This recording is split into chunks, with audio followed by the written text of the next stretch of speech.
तिवारी स्वागत करते हैं एक बार फिर से आपके यूट्यूब चैनल असेसमेंट पे। इस चैनल पे गवर्नमेंट जॉब से रिलेटेड हर एक अपडेट विद इन मिनट्स आपको दी जाती है और आगे भी दी जाती रहेंगी।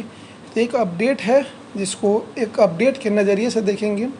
ये आपको पता है कि हमारा जो कोर्ट केस था 37,3,737 जो था, उसमें 7/6/2022 को लखनऊ हाई कोर्ट के बेंच ने कहा था कि 18 जुलाई को नेक्स्ट हियरिंग है।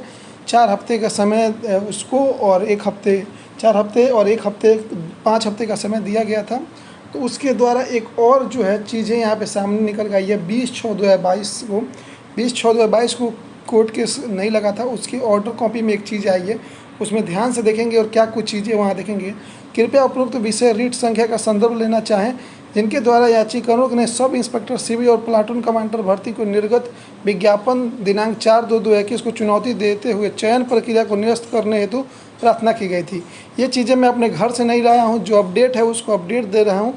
ये सेलेक्टेड और नॉन सेलेक्टेड किसी के पक्ष विपक्ष की बात नहीं है, ये हाई कोर्ट का तरफ से है, तो वही चीज़ें मैं दे जाता हूँ। तो माननीय उच्च न्यायालय के दोनों पक्षों को सुनने के पश्चात दिनांक 7/6/2022 को आदेश पारित किया। तो वो पता है, keeping the view the aforesaid submission made by the learned counsel for the petitioner, it is provided that the selection process of making selection of candidate for being appointed on the post of sub inspector यानी SI वो जो बाकी चीज़ें which has been initiated by the means of the advertisement issue on 24/2/2021 may go on, but the selection and appointment made in furtherance of the selection process will be subject to the final order past in the writ petition. यानी इस जो writ petition का final order आएगा उसके अधीन है। ये बातें तो आपको मालूम थी।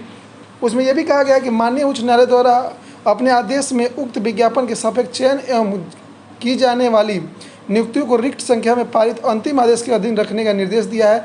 स्पष्ट है कि विवादित चयन के पश्चात होने वाली नियुक्ति अंतिम आदेश के प्रभावित होगी।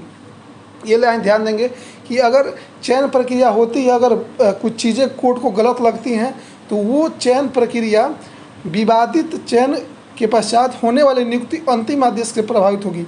यानी कुछ भी हो जाए, अगर अंतिम आदेश किसी पक्ष में आता है तो उसी के अधीन ये चीज़ें होंगी। अंतिम आदेश के अधीन होगी तो कभी कुछ भी हो सकता है भर्ती में। माननीय उच्च न्यायालय ने आदेश दिनांक 7/6/2022 को सत्याधिक पति संलग्न कर महोदय से प्रार्थना की कि विवादित चयन के सापेक्ष की जाने वाली भर्तियों को न्यायालय के अंतिम आदेश के अधीन रखते हुए नियुक्ति आदेश में इसका उल्लेख करना चाहेंगे। तो देखिए, ये चीज़ें ये हैं कि अगर जो 18 तारीख को जो केस है आपकी अगर खारिज हो जाती है तो अलग बात है, अगर खारिज नहीं होती है कुछ और चीज़ें आती हैं तो ये पूरी की पूरी भर्ती चाहे किसी स्टेज में हो वो न्यायालय के आदेश से प्रभावित होंगी। तो ये एक अपडेट था जो आप लोगों को पहुंचाना था। तो कृपया इस चीज़ को अपडेट के नज़र से देखिएगा। होप करेंगे वीडियो अच्छा लगा, चैनल को सब्सक्राइब करके वीडियो को लाइक कीजिएगा। थोड़ा लंबा वीडियो हो गया, तब तक के लिए bye bye, take care and thank you.